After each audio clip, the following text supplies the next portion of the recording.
YouTube में जाकर वनांचल टुडे न्यूज़ को सब्सक्राइब कर और बेल आइकन को दबाकर पाएं पलामू प्रमंडल की ताज़ा खबरें।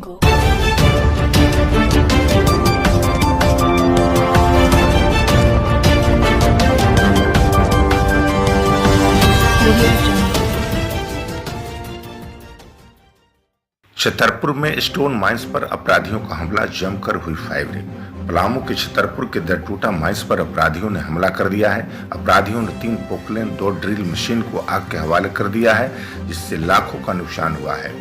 पलामू प्रमंडलीय मुख्यालय से करीब 55 किलोमीटर दूर छतरपुर के दरटूटा माइंस पर अपराधियों ने हमला कर दिया है। इस दौरान अपराधियों ने जमकर फायरिंग की है। जानकारी के अनुसार शहर में अपराधियों ने बुधवार को फिर तांडव किया है। पलामू के स्टोन माइंस पर अपराधियों ने माइंस के 3 पोकलेन 2 ड्रिल मशीन को आग के हवाले कर दिया है। अपराधियों ने इस दौरान जमकर फायरिंग भी की है।